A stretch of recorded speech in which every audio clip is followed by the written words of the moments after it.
Alright, so what we're going to do is look at 5.1 today, which is areas and distances, and your goal is to find the area under a curve using left endpoints, right endpoints, and midpoints based on a given number of rectangles. So let's start by looking at a simple word problem. It says, suppose from the second to the fourth hour of your road trip, you travel with the cruise control set to exactly 70 miles per hour. For the 2-hour stretch, how far have you then traveled during this time? So what that means is that in each hour, we travel 70 miles, and if we travel for 2 hours, you have 2 hours times 70 miles, which means we traveled 140 miles. Because the hours would cancel and you'd be left with units of miles. Sketch a graph modeling the situation in the above example. Geometrically, how can we indicate the total distance traveled? So, once again, if we had a graph, we're going from first, second, third, fourth hour. And if we have speeds,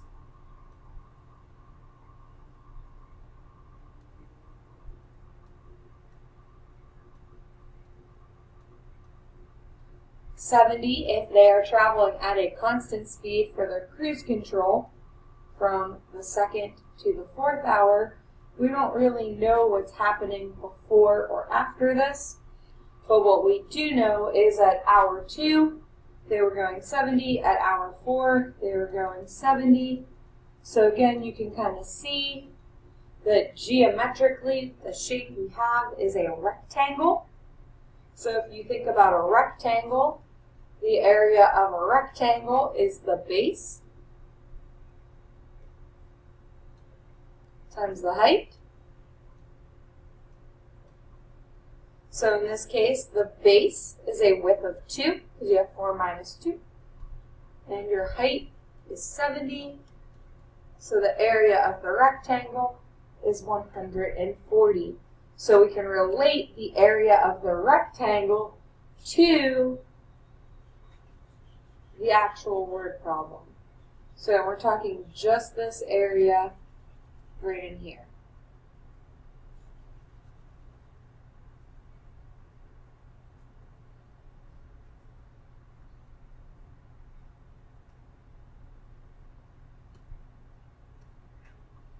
Okay, next example. What if the velocity was not constant? Say, for instance, that the velocity in miles per hour is given by the following function, v of t equals 10t minus t squared. And we wanted to know the total distance traveled during the first 10 hours. Sketch the graph below. Geometrically speaking, do you think we can find the total distance traveled in the same way as before? Why or why not? So, let's give ourselves a rough sketch. We know that at time t equals 0, the velocity is 0.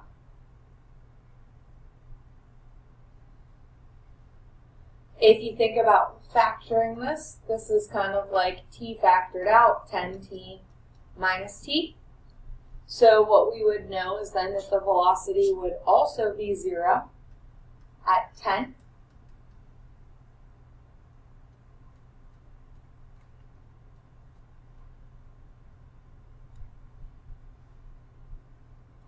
We can go back to Algebra 2 days, and if you put that in standard form, you could use it to find your vertex, which would give you the maximum velocity.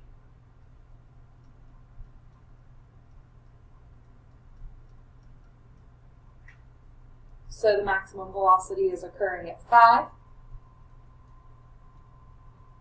So we could find v of 5.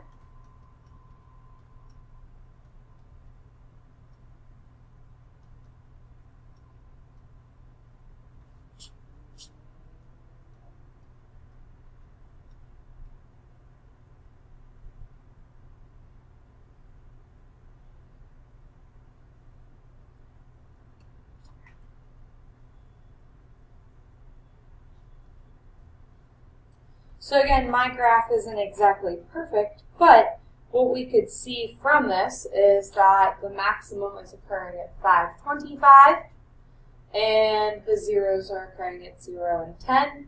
So this is not quite a circle, more of an ellipse, but again, it would have this like kind of idea of a radius of 5, etc. So if we looked at it geometrically, the closest thing you could probably get is a circle of radius 5.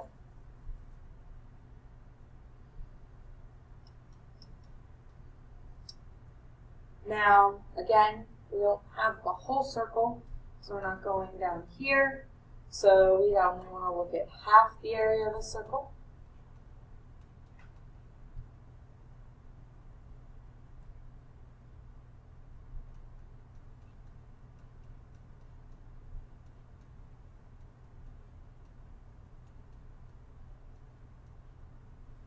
So you have 25 pi over 2. To find the actual, which is what we're going to build to and talk about when we talk about integrals, the actual would look like the integral from 0 to 10 of the velocity function, and we would call that vt dt. So again, you can see that dt coming back into play from before. And again, what that's doing is your almost base and height type concept.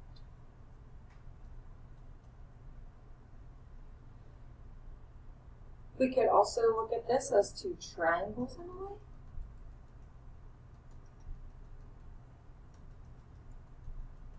So let's compare the area, if we did it as a circle, to the area of a triangle. So area of a triangle is 1/2 base times height. So we have two triangles in this case. So your base would be 5, and that max height is 25. So again, just looking from here to here at one triangle and there to there. So 5 times 25 gives you 625. And if you compare that to the area we got with the circle, you may want to use a calculator. Do 25 divided by 2 times pi.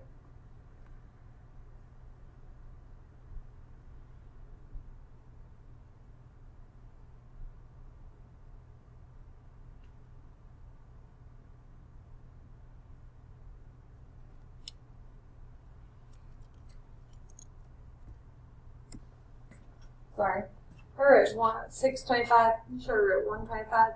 Again, if you compare that to this is only about 40. So I know you don't know the actual. The actual is 166 approximately. So we can see that the triangles are a much closer approximation than the circle, because the circle was really only taking you up to here and calculating the area. Now we have one more shape we could look at, which is a rectangle. So if you did a rectangle, you'd probably want to go to about 2.5. And 7.5. But we can still tell that the triangle is the best geometric shape. So it's super important to understand shapes to try to get the estimate that is going to be the closest.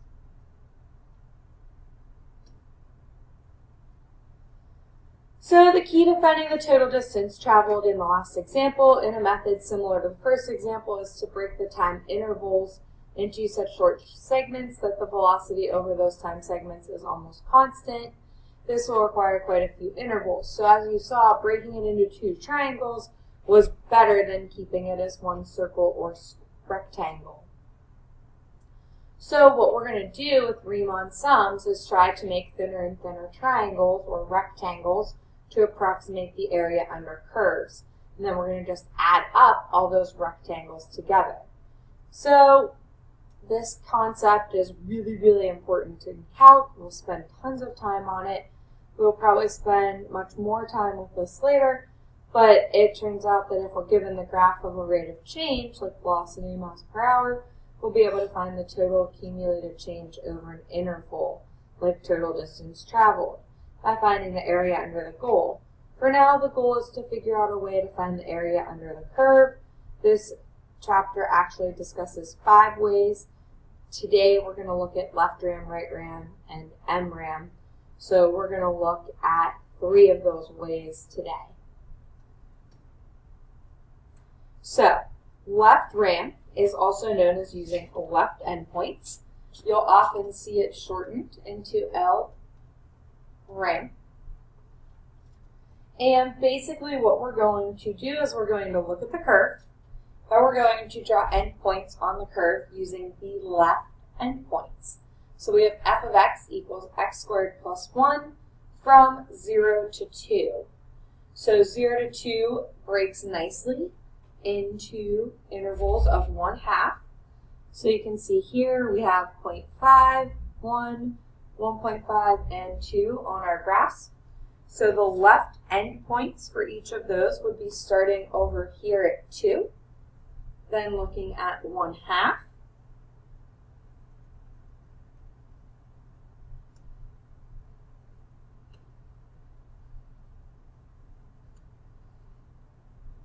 then looking at 1, and then looking at 0.5.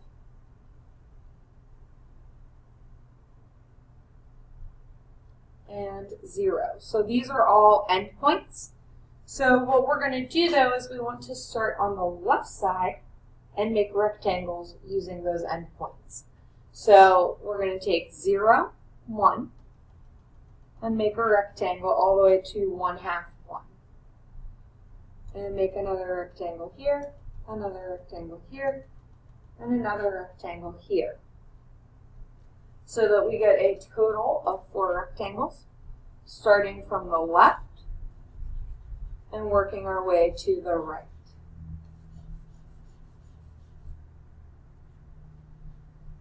So we're going to find the area of the rectangle individually.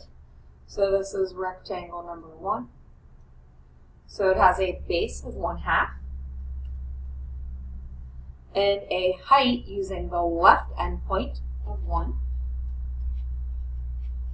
Then we have rectangle number 2 right here. It also has a base of 1/2, but now its height is 1/2 plugged into our equation.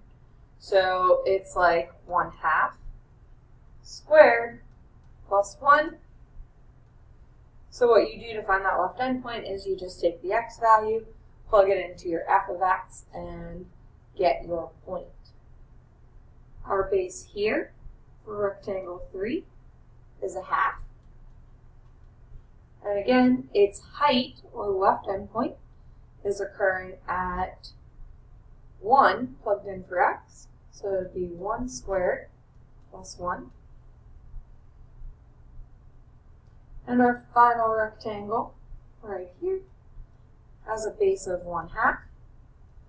And what we're going to do is plug in 1.5 and square it and add 1.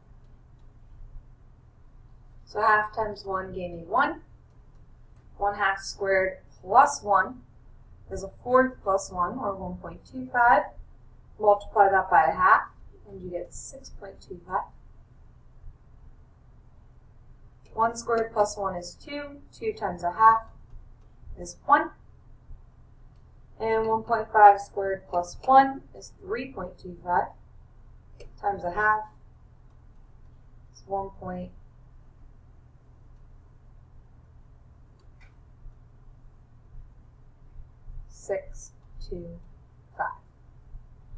So to find the total area, we're going to sum those 4 rectangles together.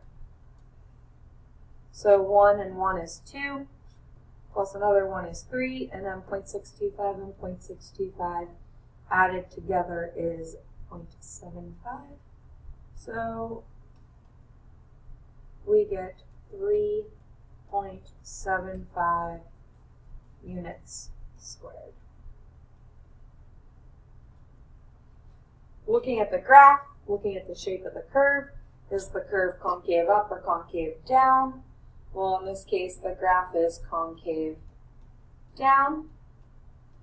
All my left endpoints are going to be below.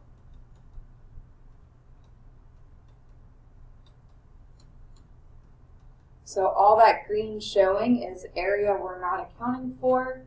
Therefore, this is an underestimate of the total area.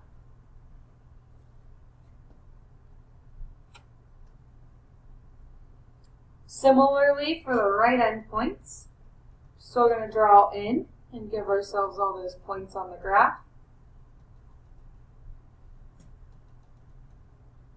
We previously calculated that at 0 we were at 1, at 0.5 we were at 1.25, at 1 we were at 2, and at 1.5 we were at 3.25.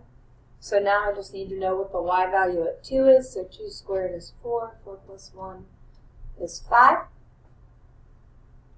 This time, for right endpoints, what we're going to do is take our right point and draw out and down a rectangle, out and go down, out and down, out and down. So now when I look at it, I almost kind of start my rectangles going right to left. So that first rectangle has a base of 1/2, but now it has a height of 5.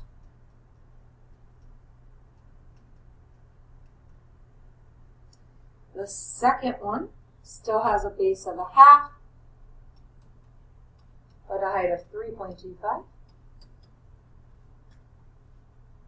We have, for the third one, a base of 1/2 and a height of 2. And for the fourth one, we have a base of 1/2 and a height of 1.25.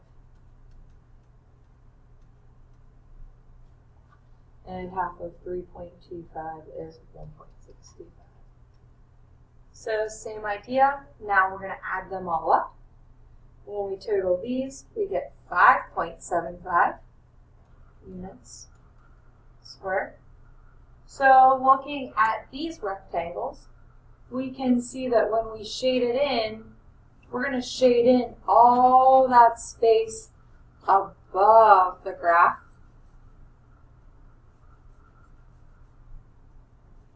So even though the graph is still concave up, now when you have a concave up and right endpoints,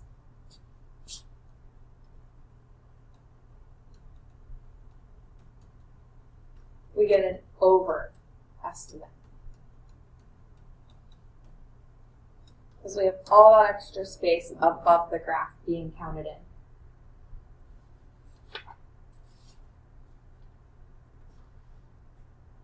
And lastly, what we're going to do, again, this is right endpoints or right RAM.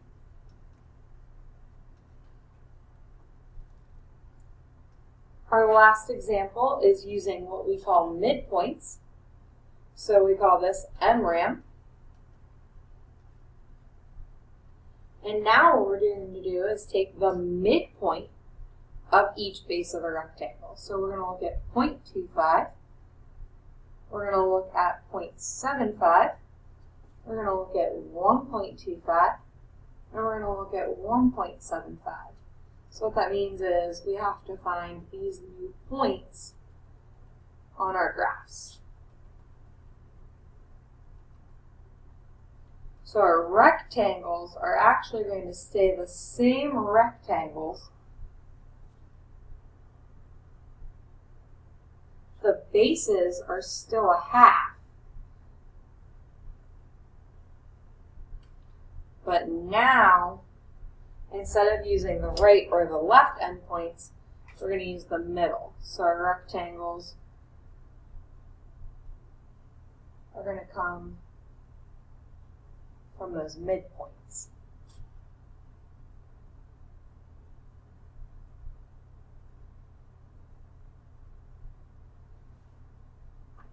So if you plug in 0.25, you get 1/2, 1.0625.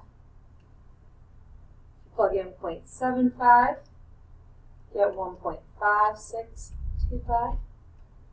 Plug in 1.25 and get 2.5625. And plug in 1.75 and get 4.0625. And then what we're going to do is we're going to add all of these up again, and we get 4.62475. And hopefully what you notice is that that value is very close to being in the middle of the left RAM and the right RAM. And what you can see is that the dead space above, right here, and the space we go over right there almost counterbalance each other out. So in this case, because of the way the curve is, the midpoint is going to be the closest approximation. And like I said, we could compare it. We could add LRAM and M and right RAM. Divide that sum by 2, and you get 4.75. So you can see how the left and right endpoints in this case are not nearly as good of an approximation, but their average is.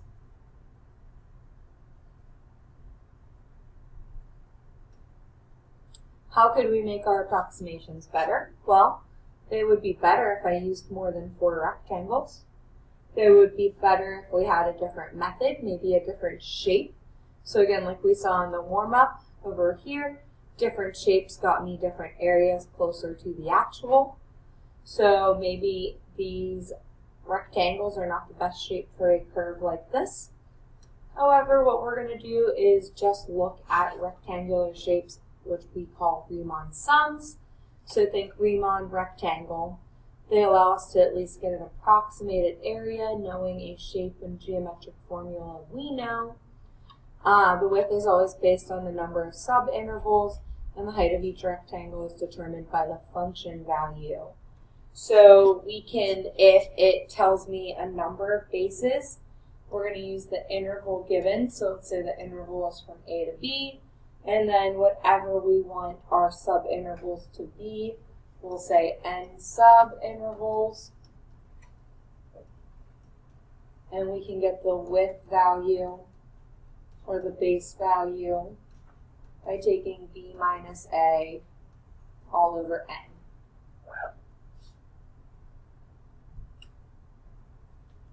Okay, I'll give you your homework.